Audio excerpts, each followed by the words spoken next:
गोदान उपन्यास अध्याय 16। राय साहब को खबर मिली कि इलाके में एक वारदात हो गई है और होरी से गांव के पंचों ने जुर्माना वसूल कर लिया है, तो फौरन नौखेरम को बुलाकर जवाब तलब किया। क्यों उन्हें इसकी इत्तला नहीं दी गई? ऐसे नमक हराम और दगाबाज आदमी के लिए उनके दरबार में जगह नहीं है। नौखेरम ने इतनी गालियां खाईं तो जरा गर्म होकर बोले, मैं अकेला थोड़ा ही था, गांव के और पंच भी तो थे, मैं अकेला क्या कर लेता?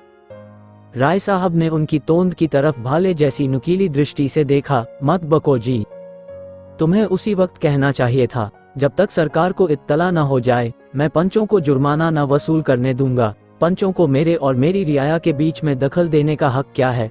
इस डांड बांध के सिवा इलाके में और कौन सी आमदनी है? वसूली सरकार के घर गई, बकाया असामियों ने दबा लिया, तब मैं कहाँ जाऊं? क्या खाऊं? तुम्हारा सिर, ये लाखों रुपए का खर्च कहाँ से आए? खेद है कि 2 पुश्तों से कारिंदगिरी करने पर भी मुझे आज तुम्हें ये बात बतलानी पड़ती है। कितने रुपए वसूल हुए थे होरी से? नौखेरम ने सिटपिटा कर कहा, 80 रुपए। नकद? नकद उसके पास कहाँ थे हुजूर? कुछ अनाज दिया, बाकी में अपना घर लिख दिया। राय साहब ने स्वार्थ का पक्ष छोड़कर होरी का पक्ष लिया। अच्छा, तो आपने और बगुला भगत पंचों ने मिलकर मेरे एक मातबर असामी को तबाह कर दिया। मैं पूछता हूँ, तुम लोगों को क्या हक था कि मेरे इलाके में मुझे इत्तिला दिए बगैर मेरे असामी से जुर्माना वसूल करते? इसी बात पर अगर मैं चाहूँ तो आपको, उस जालिये पटवारी और उस धूर्त पंडित को 7-7 साल के लिए जेल भिजवा सकता हूँ। आपने समझ लिया कि आप ही इलाके के बादशाह हैं। मैं कहे देता हूँ, आज शाम तक जुर्माने की पूरी रकम मेरे पास पहुँच जाए, वरना बुरा होगा, मैं एक से चक्की पिसवा कर छोड़ूंगा। जय। हाँ, होरी को और उसके लड़के को मेरे पास भेज दीजिएगा। नौखेरम ने दबी जबान से कहा, उसका लड़का तो गांव छोड़कर भाग गया। जिस रात को यह वारदात हुई उसी रात को भागा। राय साहब ने रोष से कहा, झूठ मत बोलो, तुम्हें मालूम है झूठ से मेरे बदन में आग लग जाती है। मैंने आज तक कभी नहीं सुना कि कोई युवक अपने प्रेमिका को उसके घर से लाकर फिर खुद भाग जाए। अगर उसे भागना ही होता तो वह उस लड़की को लाता क्यों? तुम लोगों की इसमें भी जरूर कोई शरारत है। तुम गंगा में डूबकर भी अपनी सफाई दो तो मैं मानने का नहीं। तुम लोगों ने अपने समाज की प्यारी मर्यादा की रक्षा के लिए उसे धमकाया होगा। बेचारा भाग न जाता तो क्या करता? नौखेरम इसका प्रतिवाद न कर सके। मालिक जो कुछ कहें वह ठीक है। वह ये भी न कह सके कि आप खुद चलकर झूठ सच की जांच कर लें। बड़े आदमियों का क्रोध पूरा समर्पण चाहता है, अपने खिलाफ एक शब्द भी नहीं सुन सकता। पंचों ने राय साहब का फैसला सुना तो नशा हिरन हो गया। अनाज तो अभी तक ज्यों का त्यों पड़ा था, पर रुपए तो कब के गायब हो गए। होरी को मकान रेहन लिखा गया था, पर उस मकान को देहात में कौन पूछता था? जैसे हिंदू स्त्री पति के साथ घर की स्वामिनी है और पति त्याग दे तो कहीं की नहीं रहती, उसी तरह ये घर होरी के लिए लाख रुपए का है, पर उसकी असली कीमत कुछ भी नहीं। और इधर राय साहब बिना रुपए लिए मानने के नहीं। यही होरी जाकर रो आया होगा। पटेश्वरी लाल सबसे ज्यादा भयभीत थे, उनकी तो नौकरी ही चली जाएगी। चारों सज्जन इस गहन समस्या पर विचार कर रहे थे, पर किसी की अक्ल काम न करती थी। एक दूसरे पर दोष रखता था। फिर खूब झगड़ा हुआ। पटेश्वरी ने अपनी लंबी शंकाशील गर्दन हिलाकर कहा, मैं मना करता था कि होरी के विषय में हमें चुप्पी साध कर रह जाना चाहिए। गाय के मामले में सबको तावान देना पड़ा, इस मामले में तावान ही से गला न छूटेगा, नौकरी से हाथ धोना पड़ेगा। मगर तुम लोगों को रुपए की पड़ी थी, निकालो 20-20 रुपए, अब भी कुशल है। कहीं राय साहब ने रपट कर दी तो सब जने बंधा जाओगे। दातादीन ने ब्रह्म तेज दिखाकर कहा, मेरे पास 20 रुपए की जगह 20 पैसे भी नहीं है। ब्राह्मणों को भोज दिया गया, होम हुआ, क्या इसमें कुछ खर्च ही नहीं हुआ? राय साहब की हिम्मत है कि मुझे जेहल ले जाए, ब्रह्म बनकर घर का घर मिटा दूंगा। अभी उन्हें किसी ब्राह्मण से पाला नहीं पड़ा। झिंगुरी सिंह ने भी कुछ इसी आशय के शब्द कहे। वह राय साहब के नौकर नहीं है। उन्होंने होरी को मारा नहीं, पीटा नहीं, कोई दबाव नहीं डाला। होरी अगर प्रायश्चित करना चाहता था तो उन्होंने इसका अवसर दिया। इसके लिए कोई उन पर अपराध नहीं लगा सकता, मगर नौखेरम की गर्दन इतनी आसानी से न छूट सकती थी। यहाँ मजे से बैठे राज करते थे। वेतन तो 10 रुपए से ज्यादा न था, पर 1000 साल की ऊपर की आमदनी थी। सैकड़ों आदमियों पर हुकूमत, 4-4 प्यादे हाजिर, बेगाड़ में सारा काम हो जाता था। थानेदार तक कुर्सी देते थे। ये चैन उन्हें और कहाँ था? और पटेश्वरी तो नौकरी के बदौलत महाजन बने हुए थे, कहाँ जा सकते थे? 2-3 दिन इसी चिंता में पड़े रहे कि कैसे इस विपत्ति से निकलें। आखिर उन्हें एक मार्ग सूझ ही गया। कभी कभी कचहरी में उन्हें दैनिक बिजली देखने को मिल जाती थी। यदि एक गुमनाम पत्र उसके संपादक की सेवा में भेज दिया जाए कि राय साहब किस तरह असामियों से जुर्माना वसूल करते हैं, तो बच्चा को लेने के देने पर जाया। नोखेराम भी सहमत हो गए। दोनों ने मिलकर किसी तरह एक पत्र लिखा और रजिस्ट्री से भेज दिया। संपादक ओंकार नाथ तो ऐसे पत्रों की ताक में रहते थे। पत्र पाते ही तुरंत राय साहब को सूचना दी। उन्हें एक ऐसा समाचार मिला है जिस पर विश्वास करने की उनकी इच्छा नहीं होती, पर संवाददाता ने ऐसे प्रमाण दिए हैं कि सहसा अविश्वास भी नहीं किया जा सकता। क्या ये सच है कि राय साहब ने अपने इलाके के एक आसामी से 80 रुपए तावान इसलिए वसूल किए कि उसके पुत्र ने एक विधवा को घर में डाल लिया था? संपादक का कर्तव्य उन्हें मजबूर करता है कि वो मामले की जांच करें और जनता के हितार्थ उसे प्रकाशित कर दें। राय साहब इस विषय में जो कुछ कहना चाहें, संपादक जी उसे भी प्रकाशित कर देंगे। संपादक जी दिल से चाहते हैं कि यह खबर गलत हो, लेकिन उसमें कुछ भी सत्य हुआ तो वह उसे प्रकाश में लाने के लिए विवश हो जाएंगे। मैत्री उन्हें कर्तव्य पद से नहीं हटा सकती। राय साहब ने ये सूचना पाई तो सिर पीट लिया। पहले तो उनको ऐसी उत्तेजना हुई कि जाकर ओंकारनाथ को गिनकर 50 हंटर जमाएं और कह दें, जहां वह पत्र छापना वहां ये समाचार भी छाप देना। लेकिन इसका परिणाम सोचकर मन को शांत किया और तुरंत उनसे मिलने चले। अगर देर की और ओंकारनाथ ने वह संवाद छाप दिया तो उनके सारे यश में कालिमा पुज जाएगी। ओंकारनाथ सैर करके लौटे थे और आज के पत्र के लिए संपादकीय लेख लिखने की चिंता में बैठे हुए थे, पर मन पक्षी की भांति उड़ा उड़ा फिरता था। उनकी धर्मपत्नी ने रात उन्हें कुछ ऐसी बातें कह डाली थी जो अभी तक कांटों की तरह चुभ रही थी।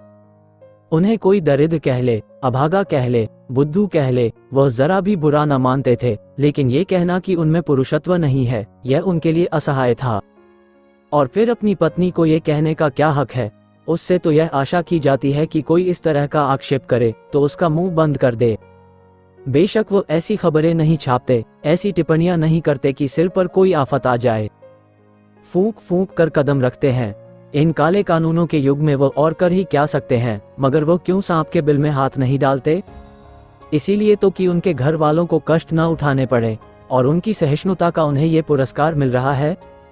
क्या अंधेर है? उनके पास रुपए नहीं हैं तो बनारसी साड़ी कैसे मंगा दें? डॉक्टर, सेठ और प्रोफेसर भाटिया और न जाने किस किस की स्त्रियां बनारसी साड़ी पहनती हैं, तो वह क्या करें? क्यों उनकी पत्नी इन साड़ी वालियों को अपने खद्दर की साड़ी से लज्जित नहीं करती? उनकी खुद तो यह आदत है कि किसी बड़े आदमी से मिलने जाते हैं तो मोटे से मोटे कपड़े पहन लेते हैं, और कोई कुछ आलोचना करे तो उसका मुंह तोड़ जवाब देने को तैयार रहते हैं। उनकी पत्नी में क्यों वही आत्माभिमान नहीं है? वो क्यों दूसरों का ठाट बाट देखकर विचलित हो जाती है? उसे समझना चाहिए कि वो एक देशभक्त पुरुष की पत्नी है। देशभक्त के पास अपने भक्ति के सिवा और क्या संपत्ति है? इसी विषय को आज के अग्रलेख का विषय बनाने की कल्पना करते करते उनका ध्यान राय साहब के मुआमले की ओर जा पहुंचा। राय साहब सूचना का क्या उत्तर देते हैं, ये देखना है। अगर वह अपनी सफाई देने में सफल हो जाते हैं तब तो कोई बात नहीं, लेकिन अगर वह ये समझे कि ओंकारनाथ दबाव, भय या मुलाहजे में आकर अपने कर्तव्य से मुंह फेर लेंगे तो यह उनका भ्रम है। इस सारे तप और साधना का पुरस्कार उन्हें इसके सिवा और क्या मिलता है कि अवसर पड़ने पर वो इन कानूनी डकैतों का भंडाफोड़ करें। उन्हें खूब मालूम है कि राय साहब बड़े प्रभावशाली जीव हैं। काउंसिल के मेंबर तो हैं ही, अधिकारियों में भी उनका काफी रसूख है। वह चाहें तो उन पर झूठे मुकदमे चलवा सकते हैं, अपने गुंडों से राह चलते पिटवा सकते हैं, लेकिन ओंकार इन बातों से नहीं डरता। जब तक उसकी देह में प्राण है वह आतताइयों की खबर लेता रहेगा। सहसा मोटर कार की आवाज सुनकर वह चौंके, तुरंत कागज लेकर अपना लेख आरंभ कर दिया, और एक ही क्षण में राय साहब ने उनके कमरे में कदम रखा। ओंकारनाथ ने न उनका स्वागत किया, न कुशल क्षेम पूछा, न कुर्सी दी। उन्हें इस तरह देखा मानो कोई मुलजिम उनकी अदालत में आया हो और रोब से मिले हुए स्वर में पूछा, आपको मेरा पुर्जा मिल गया था? मैं वह पत्र लिखने के लिए बाध्य नहीं था। मेरा कर्तव्य ये था कि स्वयं उसकी तहकीकात करता, लेकिन मुरौवत में सिद्धांतों की कुछ न कुछ हत्या करनी ही पड़ती है। क्या उस संवाद में कुछ सत्य है? राय साहब उसका सत्य होना अस्वीकार न कर सके। हालांकि अभी तक उन्हें जुर्माने के रुपए नहीं मिले थे और वह उनके पाने से साफ इनकार कर सकते थे, लेकिन वह देखना चाहते थे कि यह महाशय किस पहलू पर चलते हैं। ओंकारनाथ ने खेद प्रकट करते हुए कहा, तब तो मेरे लिए उस संवाद को प्रकाशित करने के सिवा और कोई मार्ग नहीं है।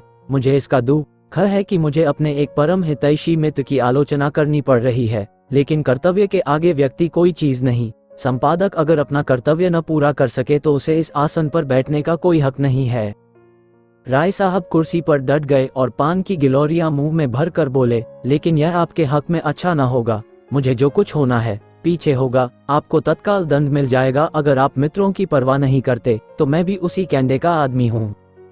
ओंकारनाथ ने शहीद का गौरव धारण करके कहा, इसका तो मुझे कभी भय नहीं हुआ। जिस दिन मैंने पत्र संपादन का भार लिया उसी दिन प्राणों का मोह छोड़ दिया, और मेरे समीप एक संपादक की सबसे शानदार मौत यही है कि वह न्याय और सत्य की रक्षा करता हुआ अपना बलिदान कर दे। अच्छी बात है, मैं आपकी चुनौती स्वीकार करता हूँ। मैं अब तक आपको मित्र समझता आया था, मगर अब आप लड़ने ही पर तैयार हैं तो लड़ाई ही सही। आखिर मैं आपके पत्र का 5 गुना चंदा क्यों देता हूँ? केवल इसीलिए कि वह मेरा गुलाम बना रहे? मुझे परमात्मा ने रईस बनाया है, आपके बनाने से नहीं बना हूँ। साधारण चंदा 15 रुपया है, मैं 75 रुपया देता हूँ, इसलिए कि आपका मुंह बंद रहे। जब आप घाटे का रोना रोते हैं और सहायता की अपील करते हैं, और ऐसी शायद ही कोई तिमाही जाती हो जब आपकी अपील न निकलती हो, तो मैं ऐसे मौके पर आपकी कुछ न कुछ मदद कर देता हूँ। किस लिए? दीपावली, दशहरा, होली में आपके यहाँ बैना भेजता हूँ और साल में 25 बार आपकी दावत करता हूँ। किस लिए? आप रिश्वत और कर्तव्य दोनों साथ साथ नहीं निभा सकते। ओंकारनाथ उत्तेजित होकर बोले, मैंने कभी रिश्वत नहीं ली। राय साहब ने फटकारा, अगर यह व्यवहार रिश्वत नहीं है तो रिश्वत क्या है? जरा मुझे समझा दीजिए। क्या आप समझते हैं आपको छोड़कर और सभी गधे हैं जो स्वार्थ भाव से आपका घाटा पूरा करते रहते हैं? निकालिए अपने बही और बतलाए, अब तक आपको मेरी रियासत से कितना मिल चुका है? मुझे विश्वास है हजारों की रकम निकलेगी। अगर आपको स्वदेशी स्वदेशी चिल्लाकर विदेशी दवाओं और वस्तुओं का विज्ञापन छापने में शर्म नहीं आती, तो मैं अपने असामियों से डांट, तावान और जुर्माना लेते क्यों शर्माऊं? यह न समझिए कि आप ही किसानों के हित का बीड़ा उठाए हुए हैं। मुझे किसानों के साथ जलना मरना है, मुझसे बढ़कर दूसरा उनका हितेच्छु नहीं हो सकता। लेकिन मेरी गुजर कैसे हो? अफसरों को दावतें कहाँ से दूं, सरकारी चंदे कहाँ से दूं, खानदान के सैकड़ों आदमियों की जरूरतें कैसे पूरी करूं? मेरे घर का क्या खर्च है यह शायद आप जानते हैं, तो क्या मेरे घर में रुपए फलते हैं? आएगा तो असामियों ही के घर से। आप समझते होंगे जमींदार और ताल्लुकेदार सारे संसार का सुख भोग रहे हैं, उनकी असली हालत का आपको ज्ञान नहीं। अगर वो धर्मात्मा बनकर रहें तो उनका जिंदा रहना मुश्किल हो जाए। अफसरों को डालियां न दें तो जेलखाना घर हो जाए। हम बिच्छू नहीं हैं कि अनायास ही सबको डंक मारते फिरें। न गरीबों का गला दबाना कोई बड़े आनंद का काम है, लेकिन मर्यादाओं का पालन तो करना ही पड़ता है। जिस तरह आप मेरी रईसी का फायदा उठाना चाहते हैं, उसी तरह और सभी हमें सोने की मुर्गी समझते हैं। आइए मेरे बंगले पर तो दिखाऊं कि सुबह से शाम तक कितने निशाने मुझ पर पड़ते हैं। कोई कश्मीर से शाल दुशाला लिए चला आ रहा है, कोई इत्र और तंबाकू का एजेंट है, कोई पुस्तकों और पत्रिकाओं का, कोई जीवन बीमे का, कोई ग्रामोफोन लिए सिर पर सवार है, कोई कुछ। चंदे वाले तो अनगिनती। क्या सबके सामने अपना दुखड़ा लेकर बैठ जाऊं? ये लोग मेरे द्वार पर दुखड़ा सुनाने आते हैं मुझे उल्लू बनाकर मुझसे कुछ ऐंठने के लिए। आज मर्यादा का विचार छोड़ दूं तो तालियां पिटने लगे, हुकौम को डालियां न दूं तो बागी समझा जाऊं, तब आप अपने लेखों से मेरी रक्षा न करेंगे। कांग्रेस में शरीक हुआ, उसका तावान अभी तक देता जाता हूं। काली किताब में नाम दर्ज हो गया। मेरे सिर पर कितना कर्ज है ये भी कभी आपने पूछा है? अगर सभी महाजन डिग्रियां करा लें तो मेरे हाथ की यह अंगूठी तक बिक जाएगी। आप कहेंगे क्यों यह आडंबर पालते हो? कहिए, 7 पुश्तों से जिस वातावरण में पला हूं उससे अब निकल नहीं सकता। घास छीलना मेरे लिए असंभव है। आपके पास जमीन नहीं, जायदाद नहीं, मर्यादा का झमेला नहीं, आप निर्भीक हो सकते हैं, लेकिन आप भी दुम दबाए बैठे रहते हैं। आपको कुछ खबर है अदालतों में कितनी रिश्वतें चल रही हैं, कितने गरीबों का खून हो रहा है, कितनी देवियां भ्रष्ट हो रही हैं। है बूता लिखने का, सामग्री मैं देता हूँ प्रमाण सहित। ओंकारनाथ कुछ नर्म होकर बोले, जब कभी अवसर आया है मैंने कदम पीछे नहीं हटाया। राय साहब भी कुछ नर्म हुए। हाँ, मैं स्वीकार करता हूँ कि 2-1 मौकों पर आपने जवामदी दिखाई, लेकिन आपकी निगाह हमेशा अपने लाभ की ओर रही है, प्रजाहित की ओर नहीं। आंखें न निकालिए और न मुंह लाल कीजिए। जब कभी आप मैदान में आए हैं उसका शुभ परिणाम यही हुआ कि आपके सम्मान और प्रभाव और आमदनी में इजाफा हुआ है। अगर मेरे साथ भी आप वही चाल चल रहे हों तो आपकी खातिर करने को तैयार हूँ। रुपए न दूंगा क्योंकि वो रिश्वत है। आपकी पत्नी जी के लिए कोई आभूषण बनवा दूंगा। है मंजूर। अब मैं आपसे सत्य कहता हूँ कि आपको जो संवाद मिला वह गलत है, मगर यह भी कह देना चाहता हूँ कि अपने और सभी भाइयों की तरह मैं भी असामियों से जुर्माना लेता हूँ और साल में 10-5 हजार रुपए मेरे हाथ लग जाते हैं, और अगर आप मेरे मुंह से ये कौर छीनना चाहेंगे तो आप घाटे में रहेंगे। आप भी संसार में सुख से रहना चाहते हैं, मैं भी चाहता हूँ। इससे क्या फायदा कि आप न्याय और कर्तव्य का ढोंग रच कर मुझे भी जेरबार करें, खुद भी जेरबार हों। दिल की बात कहिए, मैं आपका बैरी नहीं हूँ। आपके साथ कितनी ही बार एक चौके में एक मेज पर खा चुका हूँ। मैं ये भी जानता हूँ कि आप तकलीफ में हैं। आपकी हालत शायद मेरी हालत से भी खराब है। हाँ, अगर आपने हरिश्चंद्र बनने की कसम खा ली है तो आपकी खुशी, मैं चलता हूँ। राय साहब कुर्सी से उठ खड़े हुए। ओंकारनाथ ने उनका हाथ पकड़कर संधि भाव से कहा, नहीं नहीं, अभी आपको बैठना पड़ेगा। मैं अपनी पोजीशन साफ कर देना चाहता हूँ। आपने मेरे साथ जो सलूक किए हैं उनके लिए मैं आपका आभारी हूँ, लेकिन यहाँ सिद्धांत की बात आ गई है और आप तो जानते हैं सिद्धांत प्राणों से भी प्यारे होते हैं। राय साहब कुर्सी पर बैठकर जरा मीठे स्वर में बोले, अच्छा भाई, जो चाहे लिखो। मैं तुम्हारे सिद्धांत को तोड़ना नहीं चाहता, और तो क्या होगा, बदनामी होगी। हाँ, कहाँ तक नाम के पीछे मरूं। कौन ऐसा ताल्लुकेदार है जो असामियों को थोड़ा बहुत नहीं सताता? कुत्ता हड्डी की रखवाली करे तो खाए क्या। मैं इतना ही कर सकता हूँ कि आगे आपको इस तरह की कोई शिकायत न मिलेगी। अगर आपको मुझ पर कुछ विश्वास है तो इस बार क्षमा कीजिए। किसी दूसरे संपादक से मैं इस तरह खुशामद नहीं करता, उसे सरे बाजार पिटवाता, लेकिन मुझसे आपकी दोस्ती है इसलिए दबना ही पड़ेगा। ये समाचार पत्रों का युग है, सरकार तक उनसे डरती है। मेरी हस्ती क्या, आप जिसे चाहे बना दें। खैर, ये झगड़ा खत्म कीजिए। कहिए, आजकल पत्र की क्या दशा है, कुछ ग्राहक बढ़े?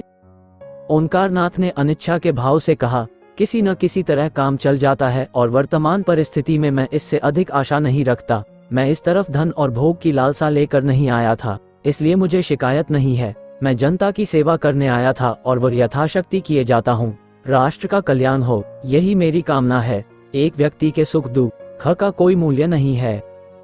राय साहब ने जरा और सहृदय होकर कहा, ये सब ठीक है भाई साहब, लेकिन सेवा करने के लिए भी जीना जरूरी है। आर्थिक चिंताओं में आप एकाग्रचित होकर सेवा भी तो नहीं कर सकते। क्या ग्राहक संख्या बिल्कुल नहीं बढ़ रही है? बात यह है कि मैं अपने पत्र का आदर्श गिराना नहीं चाहता। अगर मैं भी आज सिनेमा स्टारों के चित्र और चरित्र छापने लगूं तो मेरे ग्राहक बढ़ सकते हैं, लेकिन अपनी तो यह नीति नहीं। और भी कितने ही ऐसे हथकंडे हैं जिनसे पत्रों द्वारा धन कमाया जा सकता है, लेकिन मैं उन्हें गर्हित समझता हूँ। इसी का ये फल है कि आज आपका इतना सम्मान है। मैं एक प्रस्ताव करना चाहता हूँ, मालूम नहीं आप उसे स्वीकार करेंगे या नहीं। आप मेरी ओर से 100 आदमियों के नाम फ्री पत्र जारी कर दीजिए, चंदा मैं दे दूंगा। ओंकारनाथ ने कृतज्ञता से सिर झुकाकर कहा, मैं धन्यवाद के साथ आपका दान स्वीकार करता हूँ। खेद यही है कि पत्रों की ओर से जनता कितनी उदासीन है। स्कूल और कॉलेजों और मंदिरों के लिए धन की कमी नहीं है, पर आज तक एक भी ऐसा दानी न निकला जो पत्रों के प्रचार के लिए दान देता। हालांकि जन शिक्षा का उद्देश्य जितने कम खर्च में पत्रों से पूरा हो सकता है और किसी तरह नहीं हो सकता। जैसे शिक्षालयों को संस्थाओं द्वारा सहायता मिला करती है, ऐसे ही अगर पत्रकारों को मिलने लगे तो इन बेचारों को अपना जितना समय और स्थान विज्ञापनों की भेंट करना पड़ता है, वो क्यों करना पड़े। मैं आपका बड़ा अनुग्रहित हूँ। राय साहब विदा हो गए। ओंकारनाथ के मुख पर प्रसन्नता की झलक न थी। राय साहब ने किसी तरह की शर्त न की थी, कोई बंधन न लगाया था, पर ओंकारनाथ आज इतनी करारी फटकार पाकर भी इस दान को अस्वीकार न कर सके। परिस्थिति ऐसी आ पड़ी थी कि उन्हें उबरने का कोई उपाय ही न सूझ रहा था। प्रेस के कर्मचारियों का 3 महीने का वेतन बाकी पड़ा हुआ था।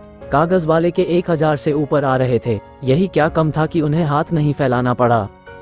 उनकी स्त्री गोमती ने आकर विद्रोह के स्वर में कहा, क्या अभी भोजन का समय नहीं आया? या ये भी कोई नियम है कि जब तक 1 न बज जाए जगह से न उठो? कब तक कोई चूल्हा अगोरता रहे?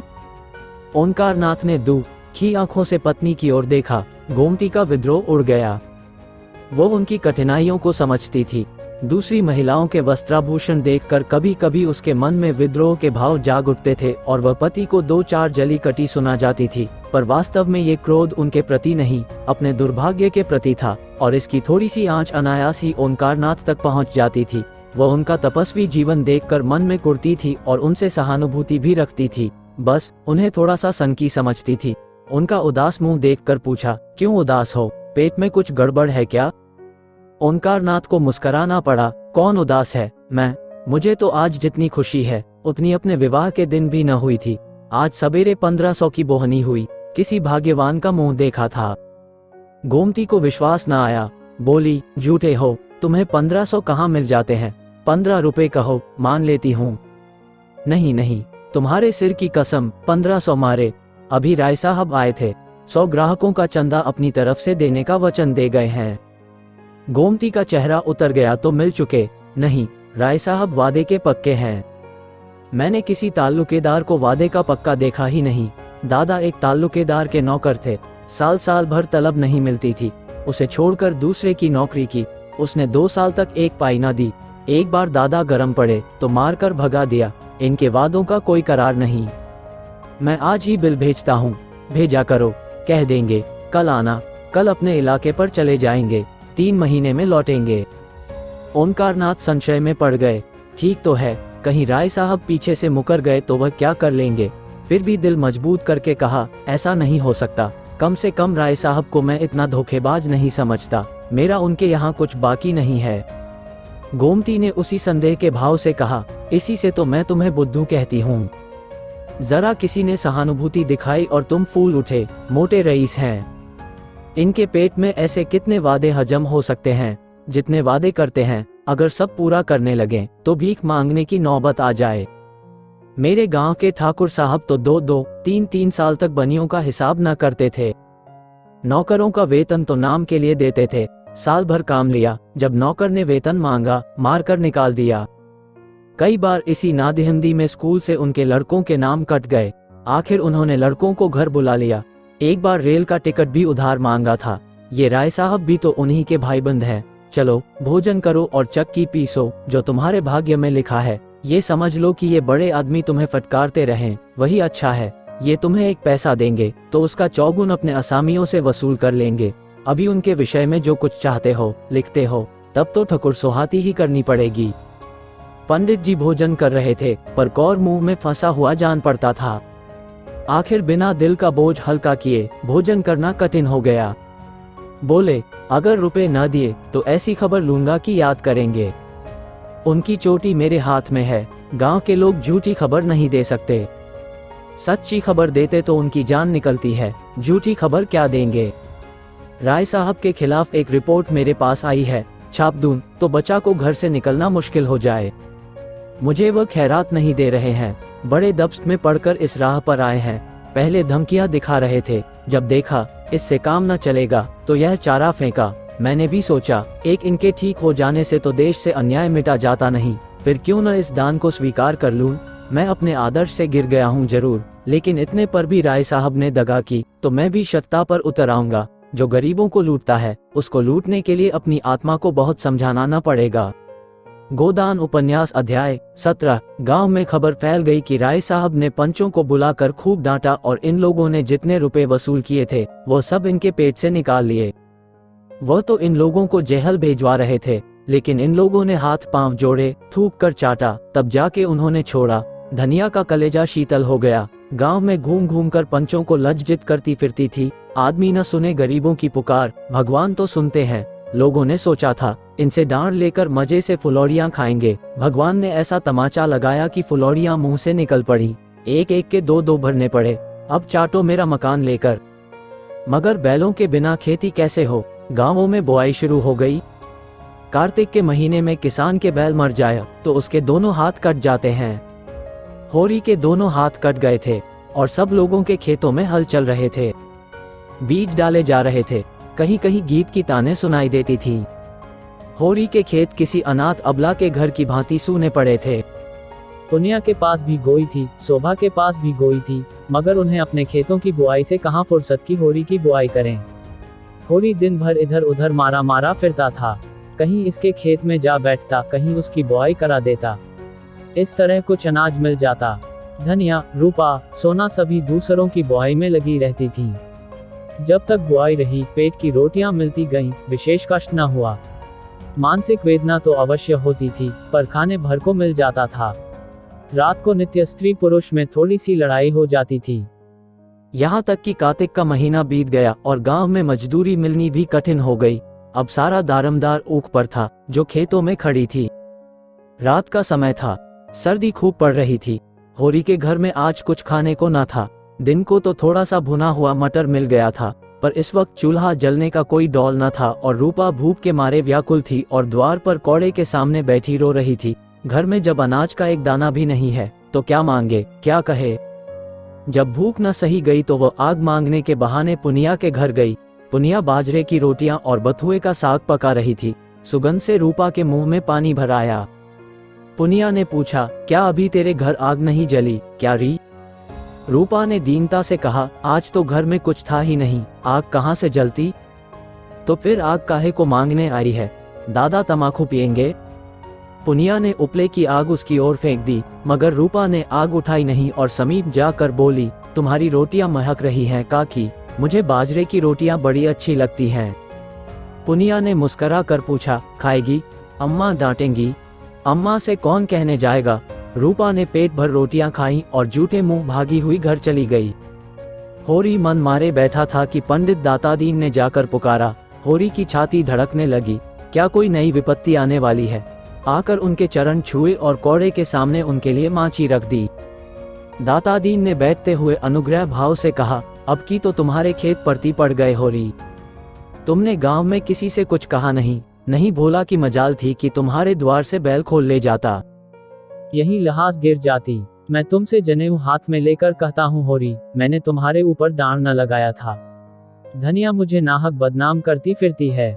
यह सब लाला पटेश्वरी और झिंगुरी सिंह की कारस्तानी है। मैं तो लोगों के कहने से पंचायत में बैठ भर गया था। वह लोग तो और कड़ा दंड लगा रहे थे।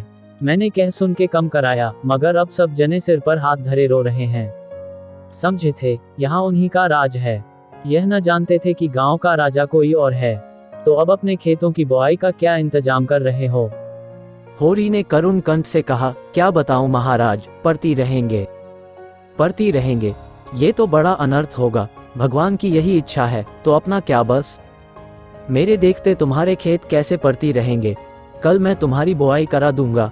अभी खेतों में कुछ तरी है, उपज 10 दिन पीछे होगी, इसके सिवा और कोई बात नहीं।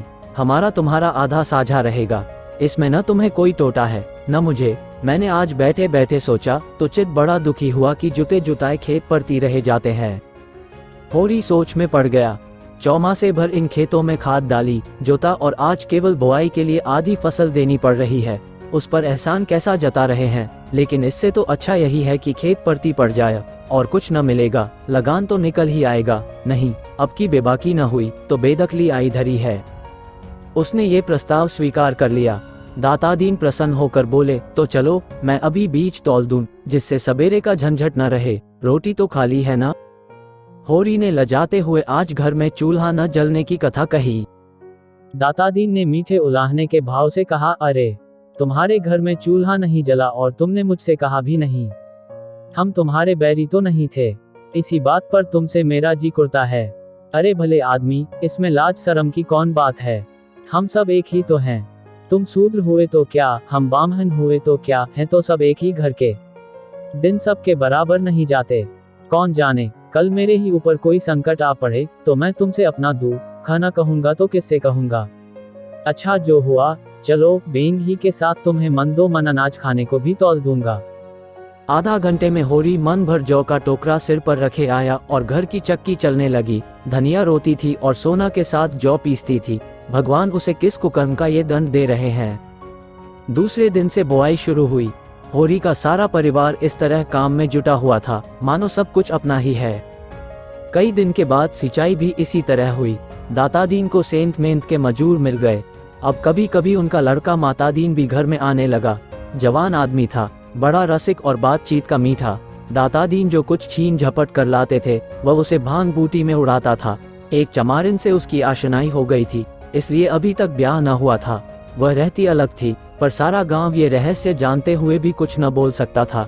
हमारा धर्म है हमारा भोजन, भोजन पवित्र रहे, फिर हमारे धर्म पर कोई आंच नहीं आ सकती। रोटियां ढाल बनकर अधर्म से हमारी रक्षा करती हैं। अब साजे की खेती होने से माता दीन को जुनिया से बातचीत करने का अवसर मिलने लगा।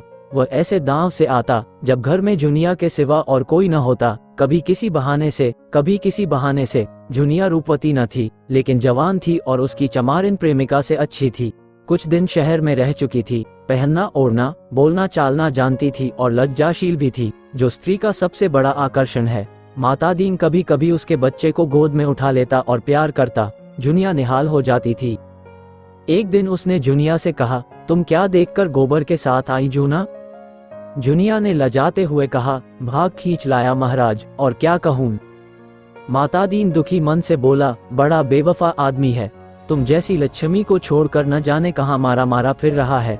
चंचल स्वभाव का आदमी है। इसी से मुझे शंका होती है कि कहीं और न फंस गया हो। ऐसे आदमियों को तो गोली मार देनी चाहिए। आदमी का धर्म है, जिसकी बाह पके उसे निभाए। यह क्या कि एक आदमी की जिंदगानी खराब कर दी और दूसरा घर ताकने लगे। युवती रोने लगी। माता दीन ने इधर उधर ताक कर उसका हाथ पकड़ लिया और समझाने लगा, तुम उसकी क्यों परवाह करती हो जूना? चला गया, चला जाने दो। तुम्हारे लिए किस बात की कमी है? रूपा पैसा गहना कपड़ा जो चाहो मुझसे लो। जुनिया ने धीरे से हाथ छुड़ा लिया और पीछे हटकर बोली, सब तुम्हारी दया है महाराज। मैं तो कहीं की न रही।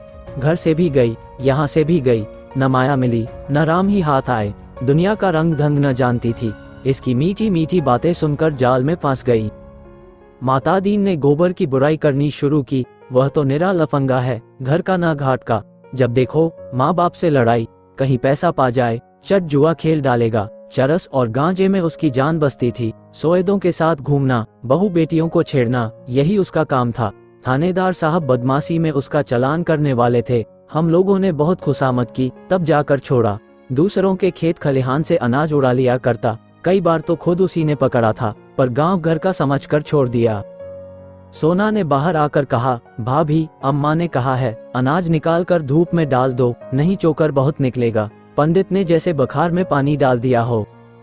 माता दीन ने अपने सफाई दी, मालूम होता है तेरे घर में बरसात नहीं हुई। चौमासे में लकड़ी तक गीली हो जाती है, अनाज तो अनाज ही है। ये कहता हुआ वो बाहर चला गया। सोना ने आकर उसका खेल बिगाड़ दिया। सोना ने जुनिया से पूछा, माता दीन क्या करने आए थे? जुनिया ने माथा सिकोड़ कर कहा, पगहिया मांग रहे थे। मैंने कह दिया यहाँ पगहिया नहीं है। ये सब बहाना है। बड़ा खराब आदमी है।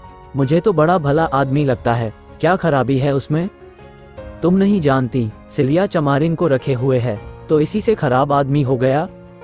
और काहे से आदमी खराब कहा जाता है? तुम्हारे भैया भी तो मुझे लाए हैं, वह भी खराब आदमी हैं। सोना ने इसका जवाब न देकर कहा, मेरे घर में फिर कभी आएगा तो दुत्कार दूंगी, और जो उससे तुम्हारा ब्याह हो जाए। सोना लजा गई, तुम तो भाभी गाली देती हो। क्यों, इसमें गाली की क्या बात है? मुझसे बोले तो मुंह झुलस दूं। तो क्या तुम्हारा ब्याह किसी देवता से होगा? गांव में ऐसा सुंदर सजीला जवान दूसरा कौन है? तो तुम चली जाओ उसके साथ, सिलिया से लाख दर्जे अच्छी हो। मैं क्यों चली जाऊं? मैं तो एक के साथ चली आई। अच्छा है या बुरा? तो मैं भी जिसके साथ ब्याह होगा उसके साथ चली जाऊंगी, अच्छा हो या बुरा। और जो किसी बूढ़े के साथ ब्याह हो गया। सोना हंसी, मैं उसके लिए नरम नरम रोटियां पकाऊंगी, उसकी दवाइयां कूटूंगी छानूंगी, उसे हाथ पकड़ कर उठाऊंगी, जब मर जाएगा तो मुंह ढांप कर रोऊंगी। और जो किसी जवान के साथ हुआ तब तुम्हारा सिर, हाँ नहीं तो? अच्छा बताओ, तुम्हें बूढ़ा अच्छा लगता है कि जवान? जो अपने को चाहे वही जवान है, न चाहे वही बूढ़ा है। देव करे तुम्हारा ब्याह किसी बूढ़े से हो जाए तो देखूं तुम उसे कैसे चाहती हो, तब मनाओगी। किसी तरह यह निगोरा मर जाए तो किसी जवान को लेकर बैठ जाऊं। मुझे तो उस बूढ़े पर दया आए। इस साल इधर एक शक्कर का मिल खुल गया था। उसके कारिंदे और दलाल गांव गांव घूमकर किसानों की खड़ी ऊख मोल ले लेते थे। वही मिल था जो मिस्टर खन्ना ने खोला था। एक दिन उसका कारिंदा इस गांव में भी आया। किसानों ने जो उससे भाव ताव किया तो मालूम हुआ गुड़ बनाने में कोई बचत नहीं है। जब घर में ऊख पेर कर भी यही दाम मिलता है तो पेरने की मेहनत क्यों उठाई जाए? सारा गांव खड़ी ऊख बेचने को तैयार हो गया। अगर कुछ कम भी मिले तो परवाह नहीं, तत्काल तो मिलेगा। किसी को बैल लेना था, किसी को बाकी चुकाना था, कोई महाजन से गला छुड़ाना चाहता था। होरी को बैलों की गोई लेनी थी। अब की ऊख की पैदावार अच्छी न थी। इसलिए ये डर भी था कि माल ना पड़ेगा। और जब गुड़ के भाव मिल की चीनी मिलेगी तो गुड़ लेगा ही कौन। सभी ने बयाने ले लिए। होरी को कम से कम 100 रुपए की आशा थी। इतने में एक मामूली गोई आ जाएगी, लेकिन महाजनों को क्या करे। दातादीन, मंगरू, दुलारी, झिंगुरी सिंह सभी तो प्राण खा रहे थे। अगर महाजनों को देने लगेगा तो 100 रुपए सूद भर को भी न होंगे। कोई ऐसी जुगत न सूझती थी कि ऊख के रुपए हाथ में आ जाए और किसी को खबर न हो। जब बैल घर आ जाएंगे तो कोई क्या कर लेगा। गाड़ी लदेगी तो सारा गांव देखेगा ही। तौल पर जो रुपए मिलेंगे वह सबको मालूम हो जाएंगे। संभव है मंगरू और दातादीन हमारे साथ साथ रहें। इधर रुपए मिले, उधर उन्होंने गर्दन पकड़ी। शाम को गिरधर ने पूछा, तुम्हारी ऊख कब तक जाएगी होरी काका। होरी ने झांसा दिया, अभी तो कुछ ठीक नहीं है भाई, तुम कब तक ले जाओगे। गिरधर ने भी झांसा दिया, अभी तो मेरा भी कुछ ठीक नहीं है काका। और लोग भी इसी तरह की उलंघाइयां बताते थे। किसी को किसी पर विश्वास न था। झिंगुरी सिंह के सभी ऋणिया थे और सबकी यही इच्छा थी कि झिंगुरी सिंह के हाथ रुपए न पड़ने पाएं, नहीं वो सबका सब हजम कर जाएगा। और जब दूसरे दिन असामी फिर रुपए मांगने जाएगा तो नया कागज, नया नजराना, नई तहरीर। दूसरे दिन शोभा आकर बोला, दादा कोई ऐसा उपाय करो कि झिंगुरी सिंह को हैजा हो जाए, ऐसा गिरे कि फिर ना उठे। होरी ने मुस्करा कर कहा, क्यों, उसके बाल बच्चे नहीं हैं। उसके बाल बच्चों को देखें कि अपने बाल बच्चों को देखें। वो तो 2-2 मेहरियों को आराम से रखता है, यहाँ तो एक को रूखी रोटी भी मयस्सर नहीं, सारी जमा ले लेगा, एक पैसा भी घर न लाने देगा। मेरी तो हालत और भी खराब है भाई, अगर रुपए हाथ से निकल गए तो तबाह हो जाऊंगा। गोई के बिना तो काम न चलेगा। अभी तो 2-3 दिन ऊख धोते लगेंगे। ज्यों ही सारी ऊख पहुंच जाए, जमादार से कहे कि भैया कुछ ले ले, मगर ऊख झटपट तौल दे, दाम पीछे देना। इधर झिंगुरी से कह देंगे अभी रुपए नहीं मिले। होरी ने विचार करके कहा, झिंगुरी सिंह हमसे तुमसे कई गुना चतुर है शोभा, जाकर मुनीम से मिलेगा और उसी से रुपए ले लेगा। हम तुम ताकते रह जाएंगे। जिस खन्ना बाबू का मिल है उन्हीं खन्ना बाबू की महाजनी कोठी भी है, दोनों एक हैं। शोभा निराश होकर बोला, न जाने इन महाजनों से कभी गला छूटेगा कि नहीं। होरी बोला, इस जन्म में तो कोई आशा नहीं है भाई।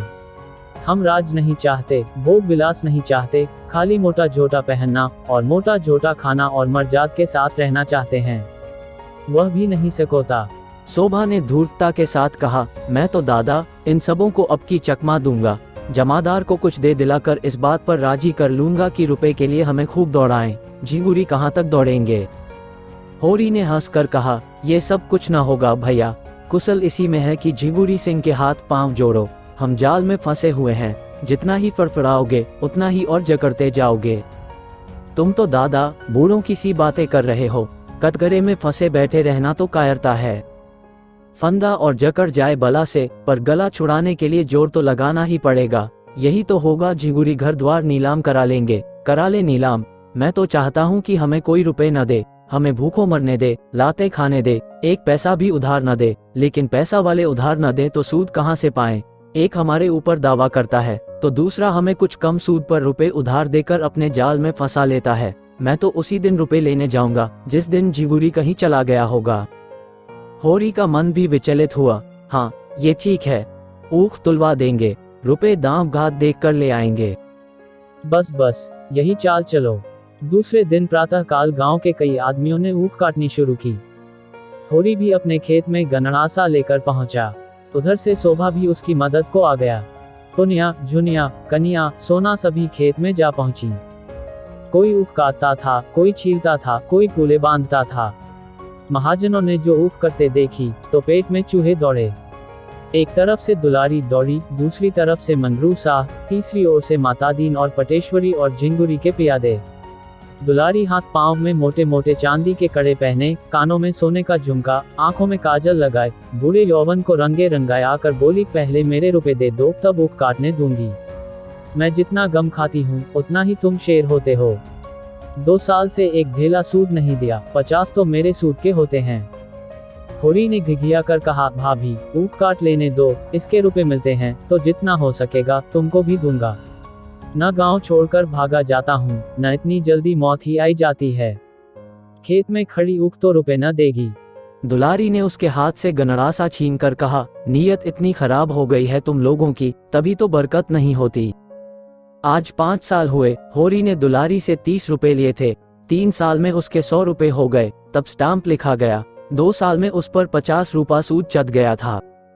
होरी बोला, सहुआइन, नीयत तो कभी खराब नहीं की, और भगवान चाहेंगे तो पाई पाई चुका दूंगा। हाँ, आजकल तंग हो गया हूँ, जो चाहे कह लो।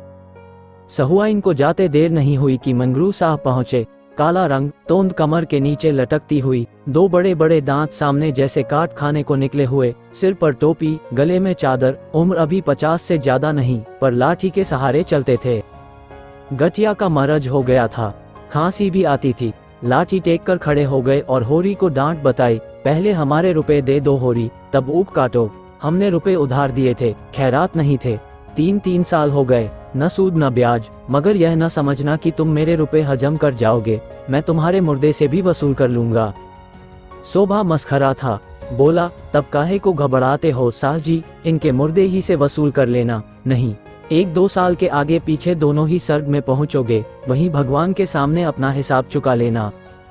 मंगरू ने शोभा को बहुत बुरा भला कहा, जमा मार, बेईमान इत्यादि। लेने की बेर तो दुम हिलाते हो, जब देने की बारी आती है तो गुर्राते हो। घर बिकवा लूंगा, बैल बधिये नीलाम करा लूंगा। शोभा ने फिर छेड़ा, अच्छा ईमान से बताओ साह, कितने रुपए दिए थे, जिसके अब 300 रुपए हो गए हैं? जब तुम साल के साल सूद न दोगे तो आप ही बढ़ेंगे। पहले पहल कितने रुपए दिए थे तुमने? 50 ही तो। कितने दिन हुए ये भी तो देख, 5-6 साल हुए होंगे। 10 साल हो गए पूरे, 11वां जा रहा है। 50 रुपए के 300 रुपए लेते तुम्हें जरा भी शर्म नहीं आती? शर्म कैसी, रुपए दिए हैं कि खैरात मांगते हैं। होरी ने इन्हें भी चिरौरी विनती करके विदा किया। दातादीन ने होरी के साझे में खेती की थी, बीज देकर आधी फसल ले लेंगे।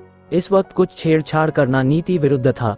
झिंगुरी सिंह ने मिल के मैनेजर से पहले ही सब कुछ कह सुन रखा था। उनके प्यादे गाड़ियों पर ऊख लदवा कर नाव पर पहुंचा रहे थे। नदी गांव से आध मील पर थी।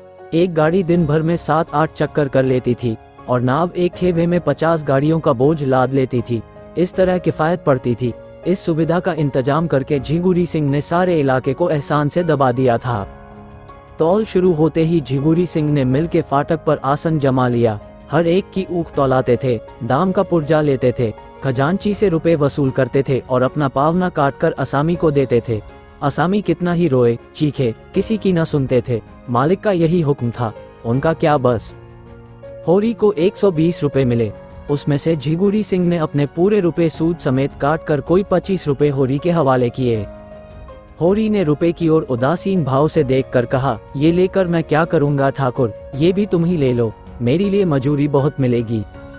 झिंगुरी ने 2500 रुपए जमीन पर फेंक कर कहा, लो या फेंक दो, तुम्हारी खुशी। तुम्हारे कारण मालिक की घुड़कियां खाई और अभी राय साहब सिर पर सवार है कि डांड के रुपए अदा करो। तुम्हारी गरीबी पर दया करके इतने रुपए दिए देता हूँ, नहीं एक ढोला भी न देता। अगर राय साहब ने सख्ती की तो उल्टे और घर से देने पड़ेंगे। होरी ने धीरे से रुपए उठा लिए और बाहर निकला कि नौखेरम ने ललकारा। होरी ने जाकर 2500 रुपए उनके हाथ पर रख दिए और बिना कुछ कहे जल्दी से भाग गया। उसका सिर चक्कर खा रहा था। शोभा को इतने ही रुपए मिले थे। वह बाहर निकला तो पटेश्वरी ने घेरा। शोभा बरस पड़ा, बोला, मेरे पास रुपए नहीं है, तुम्हें जो कुछ करना हो कर लो। पटेश्वरी ने गर्म होकर कहा, ऊख बेची है कि नहीं? हाँ बेची है। तुम्हारा यही वादा तो था कि ऊख बेचकर रुपा दूंगा। हाँ था तो फिर क्यों नहीं देते? और सब लोगों को दिए हैं कि नहीं? हाँ दिए हैं। तो मुझे क्यों नहीं देते? मेरे पास अब जो कुछ बचा है वह बाल बच्चों के लिए है। पटेश्वरी ने बिगड़ कर कहा, तुम रुपए दोगे? शोभा और हाथ जोड़कर, और आज ही? हाँ अभी जितना चाहो बहक लो। एक रपट में जाओगे 6 महीने को, पूरे 6 महीने को, न एक दिन बेस न एक दिन कम। ये जो नित्य जुआ खेलते हो वह एक रपट में निकल जाएगा। मैं जमींदार या महाजन का नौकर नहीं हूँ, सरकार बहादुर का नौकर हूँ, जिसका दुनिया भर में राज है और जो तुम्हारे महाजन और जमींदार दोनों का मालिक है। पटेश्वरी लाल आगे बढ़ गए। शोभा और होरी कुछ दूर चुपचाप चले, मानो इस धिक्कार ने उन्हें संज्ञाहीन कर दिया हो। तब होरी ने कहा, शोभा इसके रुपए दे दो। समझ लो ऊख में आग लग गई थी। मैंने भी यही सोचकर मन को समझाया है। शोभा ने आहत कंठ से कहा, हाँ दे दूंगा दादा, न दूंगा तो जाऊंगा कहाँ? सामने से गिरधर ताड़ी पिए झूमता चला आ रहा था। दोनों को देखकर बोला, झिंगुरिया ने सारे का सारा ले लिया होरी काका, चबेना को भी एक पैसा न छोड़ा, हत्यारा कहीं का। रोया, गिड़गिड़ाया, पर इस पापी को दया न आई। शोभा ने कहा, ताड़ी तो पिए हुए हो, उस पर कहते हो एक पैसा भी न छोड़ा। गिरधर ने पेट दिखाकर कहा, सांझ हो गई, जो पानी की बूंद भी कंठ तले गई हो तो गौ मांस बराबर। एक इकनी मुंह में दबा ली थी, उसकी ताड़ी पी ली। सोचा, साल भर पसीना गारा है तो एक दिन ताड़ी तो पी लूं, मगर सच कहता हूँ नशा नहीं है। एक आने में क्या नशा होगा। हाँ, झूम रहा हूँ जिसमें लोग समझें खूब पिए हुए है। बड़ा अच्छा हुआ काका, बेबाकी हो गई। 20 लिए, उसके 160 भरे, कुछ हद है।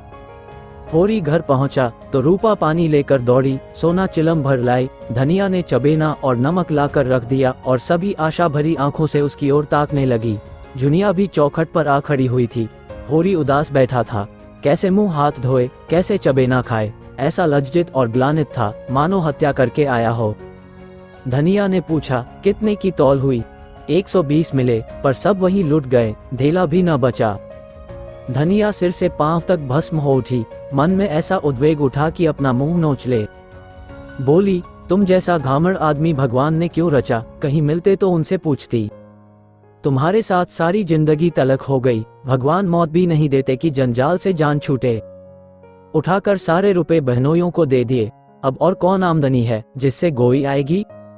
हल में क्या मुझे जोतोगे या आप जोतोगे।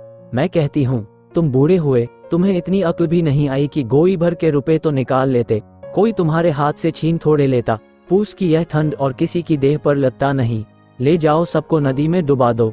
सिसक सिसक कर मरने से तो एक दिन मर जाना फिर भी अच्छा है। कब तक पुआल में घुसकर रात काटेंगे, और पुआल में घुस भी लें तो पुआल खाकर रहा तो न जाएगा। तुम्हारी इच्छा हो घास ही खाओ, हमसे तो घास न खाई जाएगी। ये कहते कहते वह मुस्करा पड़ी। इतनी देर में उसकी समझ में ये बात आने लगी थी कि महाजन जब सिर पर सवार हो जाए और अपने हाथ में रुपए हों और महाजन जानता हो कि इसके पास रुपए हैं, तो असामी कैसे अपनी जान बचा सकता है। होरी सिर नीचा किए अपने भाग्य को रो रहा था। धनिया का मुस्कराना उसे न दिखाई दिया। बोला, मजूरी तो मिलेगी, मजूरी करके खाएंगे। धनिया ने पूछा, कहाँ है इस गांव में मजूरी, और कौन मुंह लेकर मजूरी करोगे, महतो नहीं कहलाते। होरी ने चिलम के कई कश लगा कर कहा, मजूरी करना कोई पाप नहीं, मजूर बन जाए तो किसान हो जाता है, किसान बिगड़ जाए तो मजूर हो जाता है। मजूरी करना भाग्य में न होता हो ये सब विपत क्यों आती, क्यों गाय मरती, क्यों लड़का नालायक निकल जाता। धनिया ने बहू और बेटियों की ओर देखकर कहा, तुम सब की सब क्यों घेरे खड़ी हो, जाकर अपना अपना काम देखो। वो और हैं जो हाट बाजार से आते हैं तो बाल बच्चों के लिए 2-4 पैसे की कोई चीज ले आते हैं। यहाँ तो ये लोभ लग रहा होगा कि रुपए तुड़ाएं कैसे, एक कम ना हो जाएगा। इसी से इनकी कमाई में बरकत नहीं होती। जो खर्च करते हैं उन्हें मिलता है, जो ना खा सके उन्हें रुपए मिले ही क्यों, जमीन में गाड़ने के लिए। होरी ने खिलखिला कर कहा, कहाँ है वो गाड़ी हुई थाती, जहाँ रखी है वहीं होगी। रोना तो यही है कि यह जानते हुए भी पैसे के लिए मरते हो। 4 पैसे की कोई चीज लाकर बच्चों के हाथ पर रख देते तो पानी में न पड़ जाते। झिंगुरी से तुम कह देते कि 1 रुपया मुझे दे दो, नहीं मैं तुम्हें 1 पैसा न दूंगा, जाकर अदालत में लेना, तो वह जरूर दे देता। होरी लज्जित हो गया। अगर वह झल्ला कर 2500 रुपए नोखेरम को न दे देता तो नोखे क्या कर लेते, बहुत होता बकाया पर 2-4 आना सूद ले लेते, मगर अब तो चूक हो गई। जुनिया ने भीतर जाकर सोना से कहा, मुझे तो दादा पर बड़ी दया आती है, बेचारे दिन भर के थके मांदे घर आए तो अम्मा कोसने लगी, महाजन गला दबाए था तो क्या करते बेचारे। तो बैल कहाँ से आएंगे, महाजन अपने रुपए चाहता है, उसे तुम्हारे घर के दुखड़ों से क्या मतलब। अम्मा वहां होती तो महाजन को मजा चखा देती, अभागा रोकर रह जाता। जुनिया ने दिल लगी की तो यहाँ रुपए की कौन कमी है, तुम महाजन से जरा हंसकर बोल दो, देखो सारे रुपए छोड़ देता है कि नहीं। सच कहती हूँ दादा का सारा दुख दलीदा दूर हो जाए। सोना ने दोनों हाथों से उसका मुंह दबाकर कहा, बस चुप ही रहना, नहीं कहे देती हूँ, अभी जाकर अम्मा से मातादीन की सारी कलई खोल दूं तो रोने लगो। जुनिया ने पूछा, क्या कह दोगी अम्मा से, कहने को कोई बात भी हो। जब वह किसी बहाने से घर में आ जाते हैं तो क्या कह दूं कि निकल जाओ, फिर मुझसे कुछ ले तो नहीं जाते, कुछ अपना ही दे जाते हैं। सिवाय मीठी मीठी बातों के वो जुनिया से कुछ नहीं पा सकते, और अपनी मीठी बातों को महंगे दामों पर बेचना भी मुझे आता है। मैं ऐसी अनाड़ी नहीं हूँ कि किसी के झांसे में आ जाऊं। हाँ, जब जान जाऊंगी कि तुम्हारे भैया ने वहां किसी को रख लिया है, तब की नहीं चलाती, तब मेरे ऊपर किसी का कोई बंधन न रहेगा। अभी तो मुझे विश्वास है कि वह मेरे हैं और मेरे कारण उन्हें गली गली ठोकर खाना पड़ रहा है। हंसने बोलने की बात न्यारी है, पर मैं उनसे विश्वासघात न करूंगी। जो 1 से 2 का हुआ वह किसी का नहीं रहता। शोभा ने आकर होरी को पुकारा और पटेश्वरी के रुपए उसके हाथ में रखकर बोला, भैया तुम जाकर ये रुपए लाला को दे दो, मुझे उस घड़ी न जाने क्या हो गया था। होरी रुपए लेकर उठा ही था कि शंख की ध्वनि कानों में आई। गांव के उस सिरे पर ध्यान सिंह नाम के एक ठाकुर रहते थे। पलटन में नौकर थे और कई दिन हुए 10 साल के बाद रजा लेकर आए थे। बगदाद, अदन, सिंगापुर, बर्मा चारों तरफ घूम चुके थे। अब ब्याह करने की धुन में थे, इसीलिए पूजा पाठ करके ब्राह्मणों को प्रसन्न रखना चाहते थे। होरी ने कहा, जान पड़ता है 7 अध्याय पूरे हो गए, आरती हो रही है। शोभा बोला, हाँ जान तो पड़ता है, चलो आरती ले लें। होरी ने चिंतित भाव से कहा, तुम जाओ, मैं थोड़ी देर में आता हूँ। ध्यान सिंह जिस दिन आए थे, सबके घर सेर भर मिठाई बहना भेजी थी। होरी से जब कभी रास्ते में मिल जाते, कुशल पूछते। उनकी कथा में जाकर आरती में कुछ न देना अपमान की बात थी। आरती का थाल उन्हीं के हाथ में होगा, उनके सामने होरी कैसे खाली हाथ आरती ले लेगा। इससे तो कहीं अच्छा है वह कथा में जाए ही नहीं। इतने आदमियों में उन्हें क्या याद आएगी कि होरी नहीं आया। कोई रजिस्टर लिए तो बैठा नहीं है कि कौन आया कौन नहीं आया। वह जाकर खाट पर लेट रहा, मगर उसका हृदय मसोस कर रह जाता था। उसके पास एक पैसा भी नहीं है, तांबे का एक पैसा। आरती के पुण्य और महात्म्य का उसे बिल्कुल ध्यान था। बात थी केवल व्यवहार की। ठाकुर जी की आरती तो वह केवल श्रद्धा की भेंट देकर ले सकता था, लेकिन मर्यादा कैसे तोड़े, सबकी आंखों में हेठा कैसे बने। सहसा वह उठ बैठा। क्यों मर्यादा की गुलामी करे, मर्यादा के पीछे आरती का पुण्य क्यों छोड़े। लोग हंसेंगे, हंस लें, उसे परवाह नहीं है। भगवान उसे कुकर्म से बचाए रखें, और वह कुछ नहीं चाहता। वह ठाकुर के घर की ओर चल पड़ा।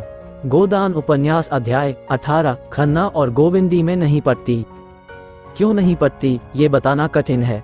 ज्योतिष के हिसाब से उनके ग्रहों में कोई विरोध है, हालांकि विवाह के समय ग्रह और नक्षत्र खूब मिला लिए गए थे। कामशास्त्र के हिसाब से इस अनबन का और कोई रहस्य हो सकता है, और मनोविज्ञान वाले कुछ और ही कारण खोज सकते हैं।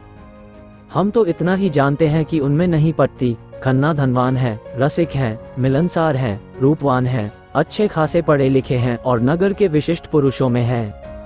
गोविंदी अप्सरा न हो, पर रूपवती अवश्य है।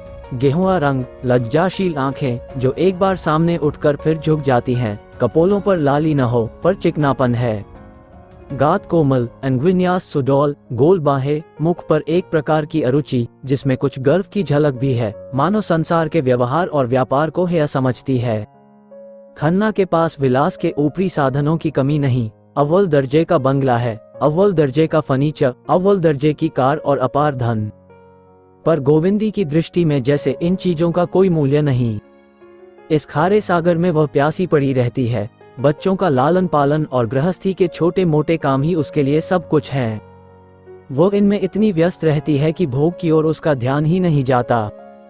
आकर्षण क्या वस्तु है और कैसे उत्पन्न हो सकता है, इसकी ओर उसने कभी विचार नहीं किया। वो पुरुष का खिलौना नहीं है, न उसके भोग की वस्तु, फिर क्यों आकर्षक बनने की चेष्टा करे। अगर पुरुष उसका असली सौंदर्य देखने के लिए आंखें नहीं रखता, कामिनियों के पीछे मारा मारा फिरता है, तो वह उसका दुर्भाग्य है। वह उसी प्रेम और निष्ठा से पति की सेवा किए जाती है, जैसे द्वेष और मोह जैसी भावनाओं को उसने जीत लिया है। और यह अपार संपत्ति तो जैसे उसकी आत्मा को कुचलती रहती है, दबाती रहती है। इन आडंबरों और पाखंडों से मुक्त होने के लिए उसका मन सदैव ललचाया करता है। अपनी सरल और स्वाभाविक जीवन में वह कितनी सुखी रह सकती थी, इसका वह नित्य स्वप्न देखती रहती है।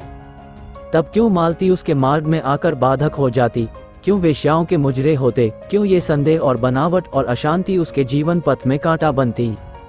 बहुत पहले जब वह बालिका विद्यालय में पढ़ती थी, उसे कविता का रोग लग गया था, जहाँ दुख और वेदना ही जीवन का तत्व है। संपत्ति और विलास तो केवल इसलिए है कि उसकी होली जलाई जाए, जो मनुष्य को असत्य और अशांति की ओर ले जाता है।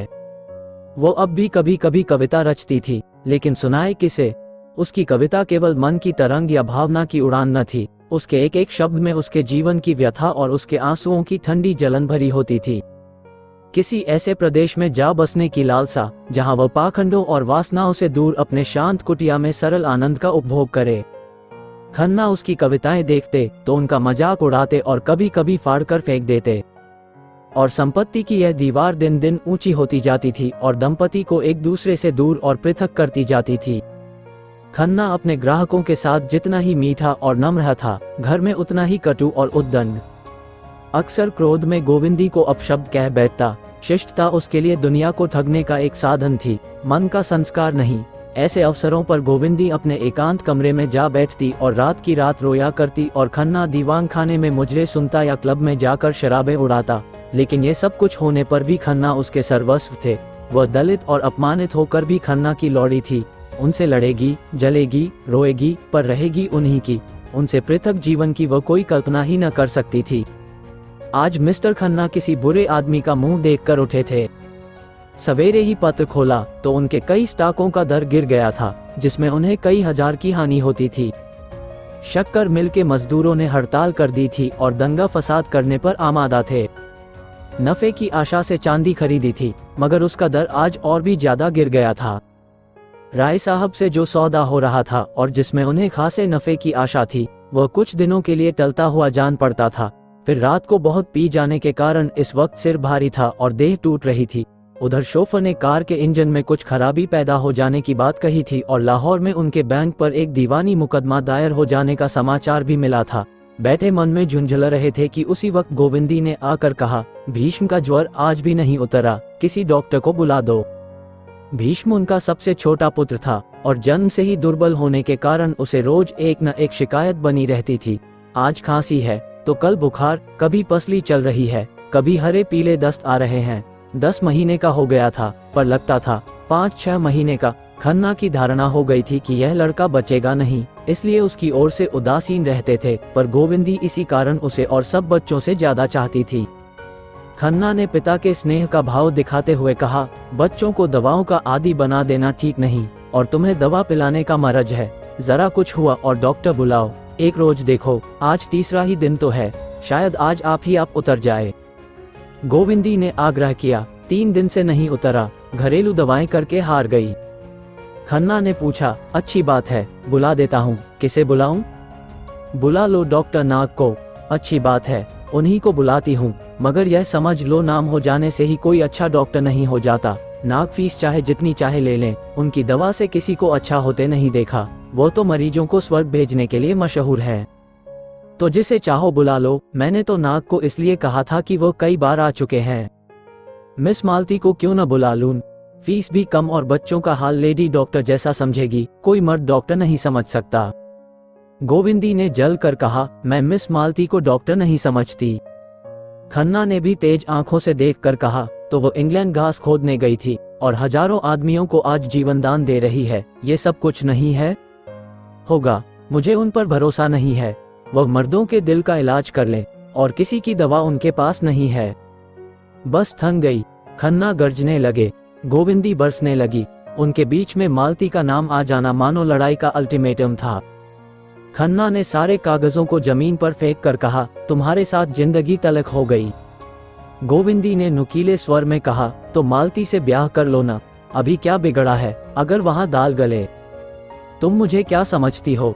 यही कि मालती तुम जैसों को अपना गुलाम बनाकर रखना चाहती है, पति बनाकर नहीं। तुम्हारी निगाह में मैं इतना जलील हूँ। और उन्होंने इसके विरुद्ध प्रमाण देना शुरू किया। मालती जितना उनका आदर करती है, उतना शायद ही किसी का करती हो। राय साहब और राजा साहब को मुंह तक नहीं लगाती, लेकिन उनसे एक दिन भी मुलाकात ना हो तो शिकायत करती है।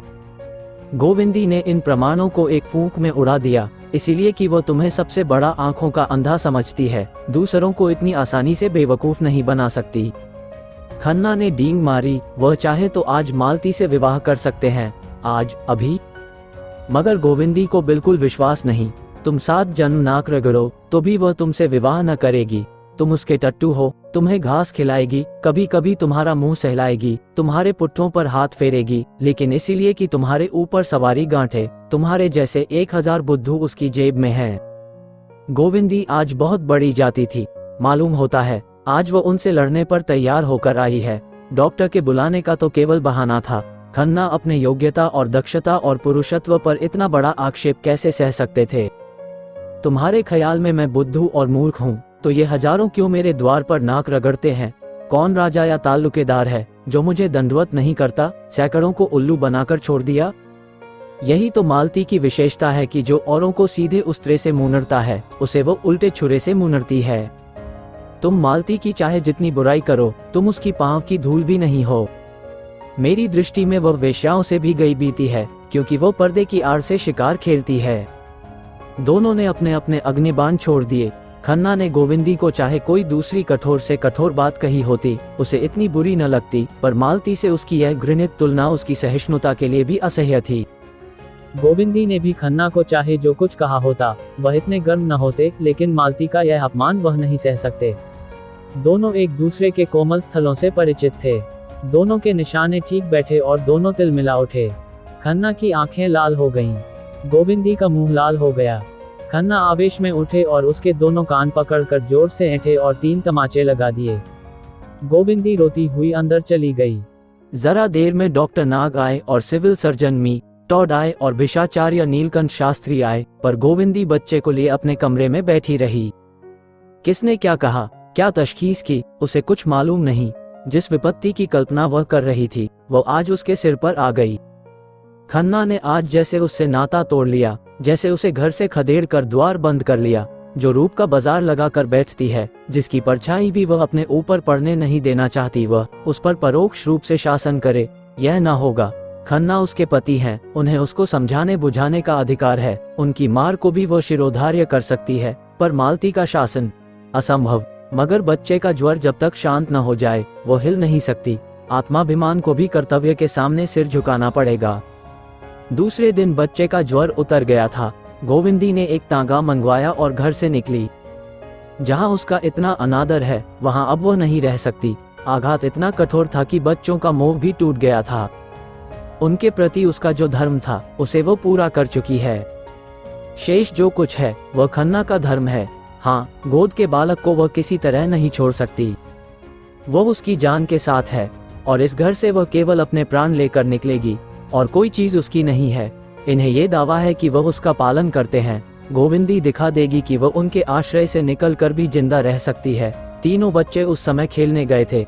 गोविंदी का मन हुआ एक बार उन्हें प्यार कर ले, मगर वह कहीं भागी तो नहीं जाती। बच्चों को उससे प्रेम होगा तो उसके पास आएंगे, उसके घर में खेलेंगे। वह जब जरूरत समझेगी खुद बच्चों को देख जाया करेगी। केवल खन्ना का आश्रय नहीं लेना चाहती। सांझ हो गई थी। पार्क में खूब रौनक थी। लोग हरी घास पर लेटे हवा का आनंद लूट रहे थे। गोविंदी हजरतगंज होती हुई चिड़ियाघर की तरफ मुड़ी ही थी कि कार पर मालती और खन्ना सामने से आते हुए दिखाई दिए। उसे मालूम हुआ, खन्ना ने उसकी तरफ इशारा करके कुछ कहा और मालती मुस्कराई। नहीं, शायद यह उसका भ्रम हो। खन्ना मालती से उसकी निंदा न करेंगे, मगर कितनी बेशर्म है। सुना है इसकी अच्छी प्रैक्टिस है, घर की भी संपन्न है, फिर भी यूं अपने को बेचती फिरती है। न जाने क्यों ब्याह नहीं कर लेती, लेकिन उससे ब्याह करेगा ही कौन? नहीं, यह बात नहीं। पुरुषों में ऐसे बहुत से गधे हैं जो उसे पाकर अपने को धन्य मानेंगे, लेकिन मालती खुद तो किसी को पसंद करे, और ब्याह में कौन सा सुख रखा हुआ है। बहुत अच्छा करती है जो ब्याह नहीं करती।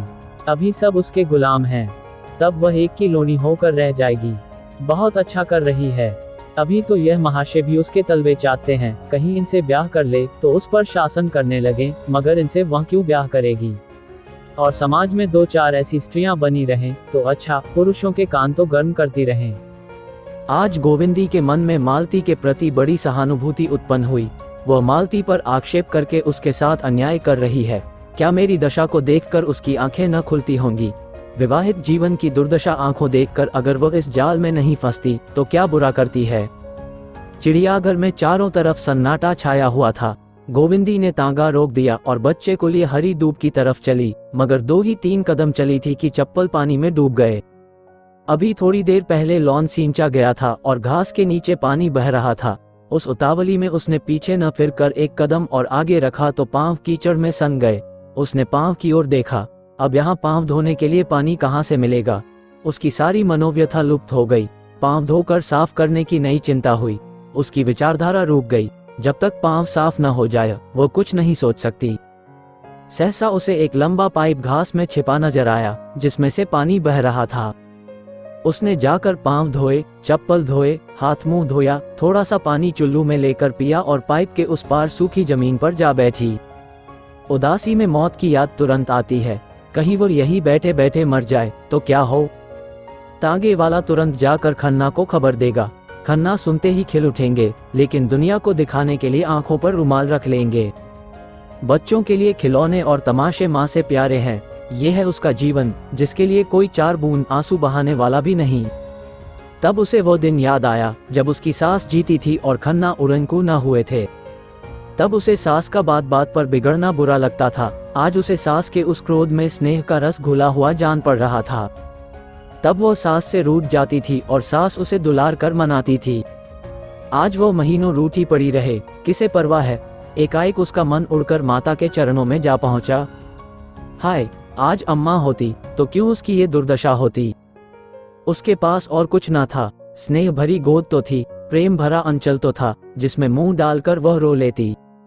लेकिन नहीं, वह रोएगी नहीं। उस देवी को स्वर्ग में दुखी न बनाएगी। मेरे लिए वो जो कुछ ज्यादा से ज्यादा कर सकती थी वह कर गई। मेरे कमोह की साथिन होना तो उनके वश की बात ना थी। और वो क्यों रोए। वह अब किसी के अधीन नहीं है। वह अपने गुजर भर को कमा सकती है। वह कल ही गांधी आश्रम से चीजें लेकर बेचना शुरू कर देगी। शर्म किस बात की। यही तो होगा। लोग उंगली दिखाकर कहेंगे वह जा रही है खन्ना की बीबी। लेकिन इस शहर में रहूं ही क्यों। किसी दूसरे शहर में क्यों न चली जाऊं जहां मुझे कोई जानता ही न हो। 10-20 रुपए कमा लेना ऐसा क्या मुश्किल है। अपने पसीने की कमाई तो खाऊंगी, फिर तो कोई मुझ पर रोब न जमाएगा। यह महाशय इसीलिए तो इतना मिजाज करते हैं कि वह मेरा पालन करते हैं। मैं अब खुद अपना पालन करूंगी। सहसा उसने मेहता को अपनी तरफ आते देखा। उसे उलझन हुई। इस वक्त वह संपूर्ण एकांत चाहती थी। किसी से बोलने की इच्छा न थी, मगर यहाँ भी एक महाशय आ ही गए। उस पर बच्चा रोने लगा। मेहता ने समीप आकर विस्मय से पूछा, आप इस वक्त यहाँ कैसे आ गई। गोविंदी ने बालक को चुप कराते हुए कहा, उसी तरह जैसे आप आ गए।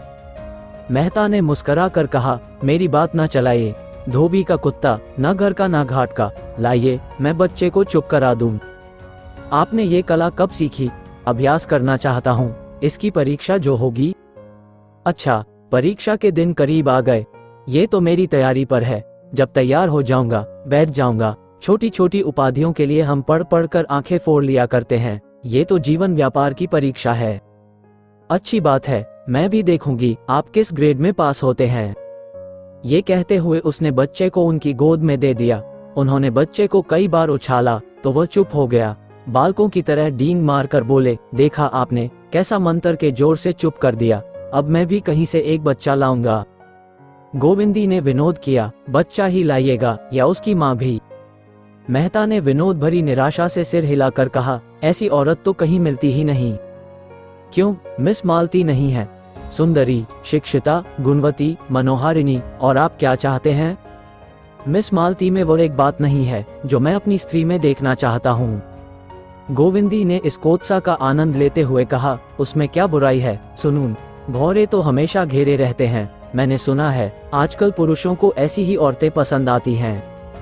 मेहता ने बच्चे के हाथों से अपने मूंछों की रक्षा करते हुए कहा, मेरी स्त्री कुछ और ही ढंग की होगी। वो ऐसी होगी जिसकी मैं पूजा कर सकूंगा। गोविंदी अपने हंसी न रोक सकी। तो आप स्त्री नहीं, कोई प्रतिमा चाहते हैं। स्त्री तो ऐसी शायद ही कहीं मिले। जी नहीं, ऐसी एक देवी इसी शहर में है। सच, मैं भी उसके दर्शन करती और उसी तरह बनने की चेष्टा करती। आप उसे खूब जानती हैं। यह एक लखपति की पत्नी है, पर विलास को तुच्छ समझती है, जो उपेक्षा और अनादर सहकर भी अपने कर्तव्य से विचलित नहीं होती, जो मातृत्व की वेदी पर अपने को बलिदान करती है, जिसके लिए त्याग ही सबसे बड़ा अधिकार है, और जो इस योग्य है कि उसकी प्रतिमा बनाकर पूजी जाए। गोविंदी के हृदय में आनंद का कंपन हुआ। समझकर भी न समझने का अभिनय करते हुए बोली, ऐसी स्त्री की आप तारीफ करते हैं, मेरी समझ में तो वह दया के योग्य है। मेहता ने आश्चर्य से कहा, दया के योग्य, आप उसका अपमान करती हैं। वह आदर्श नारी है, और जो आदर्श नारी हो सकती है वही आदर्श पत्नी भी हो सकती है। लेकिन वह आदर्श इस युग के लिए नहीं है। वह आदर्श सनातन है और अमर है। मनुष्य उसे विकृत करके अपना सर्वनाश कर रहा है। गोविंदी का अंतःकरण खिला जा रहा था। ऐसी फुरेरियां वहां कभी न उठी थीं। जितने आदमियों से उसका परिचय था, उनमें मेहता का स्थान सबसे ऊंचा था। उनके मुख से यह प्रोत्साहन पाकर वो मतवाली हुई जा रही थी। उसी नशे में बोली, तो चलिए, मुझे उनके दर्शन करा दीजिए। मेहता ने बालक के कपोलों में मुंह छिपा कर कहा, वो तो यही बैठी हुई हैं। कहाँ? मैं तो नहीं देख रही हूँ। मैं उसी देवी से बोल रहा हूँ। गोविंदी ने जोर से कह कहा मारा, आपने आज मुझे बनाने की ठान ली, क्यों? मेहता ने श्रद्धानत होकर कहा, देवी जी, आप मेरे साथ अन्याय कर रही हैं, और मुझसे ज्यादा अपने साथ। संसार में ऐसे बहुत कम प्राणी हैं जिनके प्रति मेरे मन में श्रद्धा हो। उन्हीं में एक आप हैं।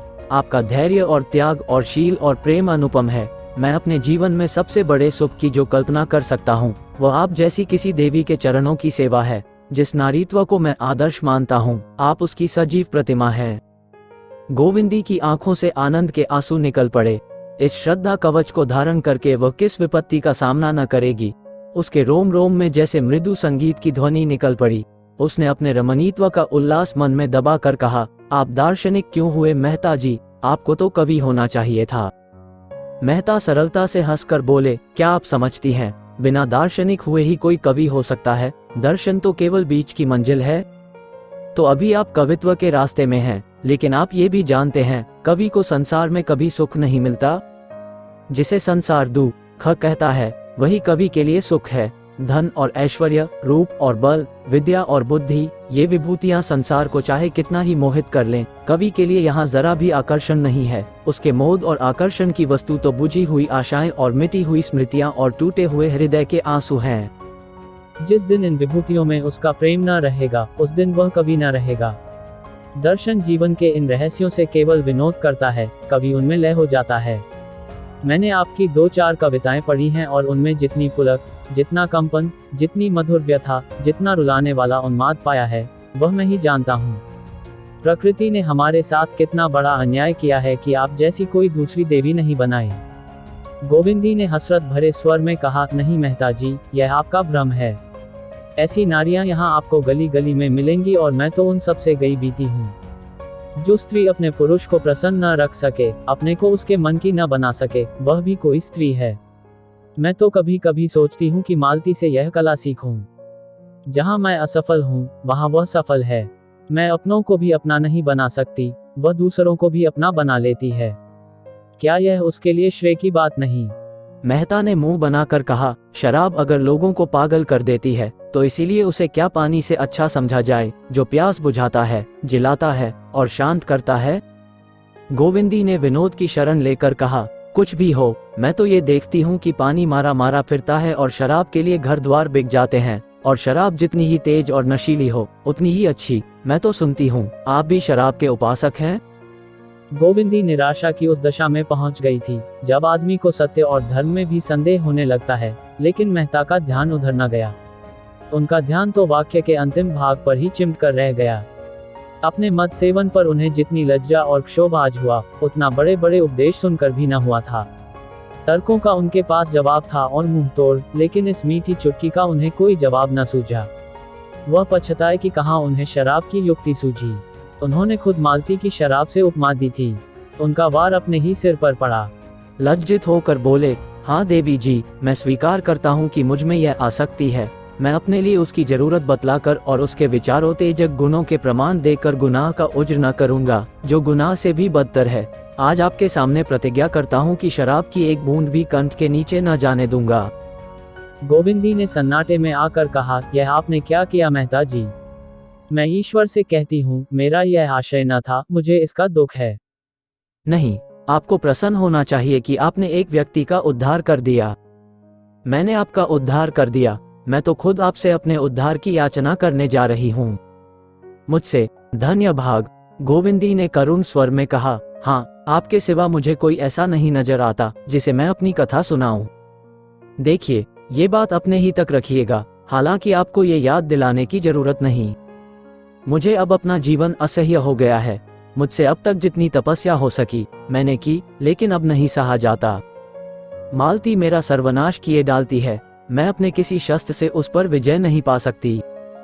आपका उस पर प्रभाव है, वो जितना आपका आदर करती है शायद और किसी मर्द का नहीं करती। अगर आप किसी तरह मुझे उसके पंजे से छुड़ा दें तो मैं जन्म भर आपकी ऋणी रहूंगी।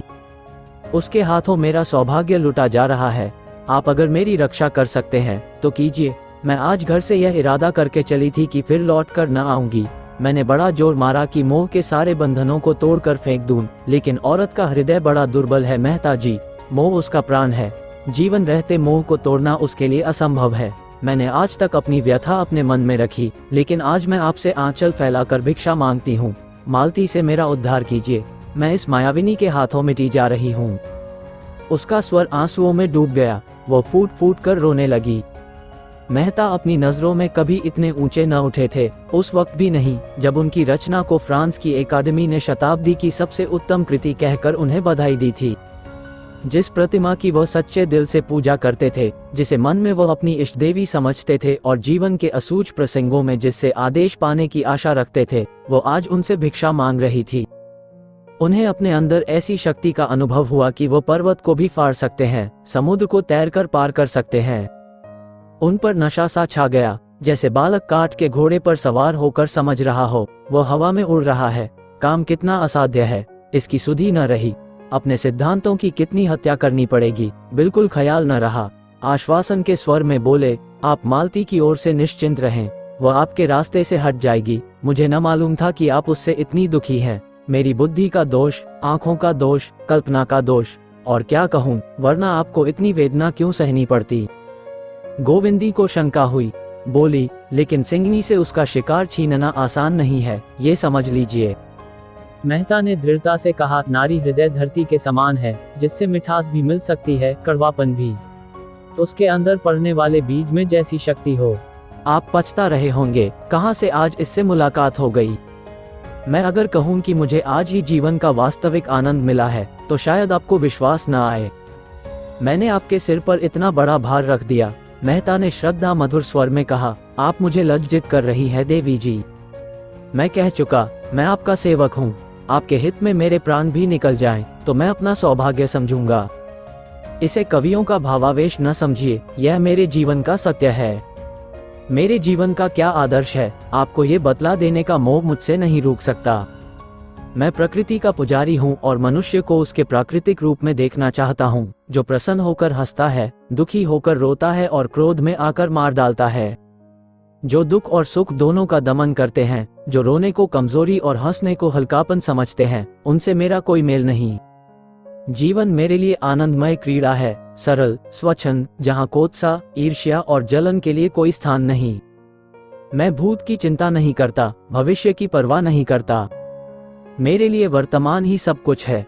भविष्य की चिंता हमें काया बना देती है, भूत का भार हमारी कमर तोड़ देता है। हम में जीवन की शक्ति इतनी कम है कि भूत और भविष्य में फैला देने से वो और भी क्षीण हो जाती है। हम व्यर्थ का भार अपने ऊपर लाद कर रूढ़ियों और विश्वासों और इतिहासों के मलबे के नीचे दबे पड़े हैं, उठने का नाम ही नहीं लेते, वह सामर्थ्य ही नहीं रही। जो शक्ति, जो स्फूर्ति मानव धर्म को पूरा करने में लगनी चाहिए थी, सहयोग में, भाईचारे में, वह पुरानी अदावतों का बदला लेने और बाप दादों का ऋण चुकाने की भेंट हो जाती है। और जो यह ईश्वर और मोक्ष का चक्कर है, इस पर तो मुझे हंसी आती है।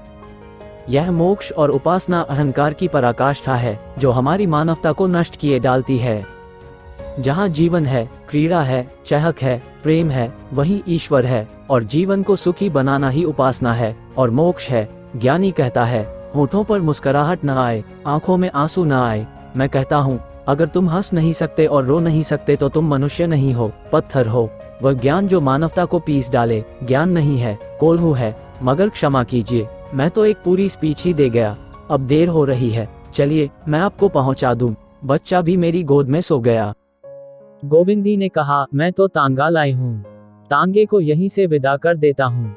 मेहता तांगे के पैसे चुका कर लौटे तो गोविंदी ने कहा, लेकिन आप मुझे कहाँ ले जाएंगे?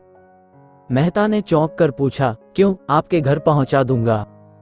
वो मेरा घर नहीं है मेहता जी। और क्या मिस्टर खन्ना का घर है? ये भी क्या पूछने की बात है। अब वो घर मेरा नहीं रहा। जहाँ अपमान और धिक्कार मिले उसे मैं अपना घर नहीं कह सकती, न समझ सकती हूँ।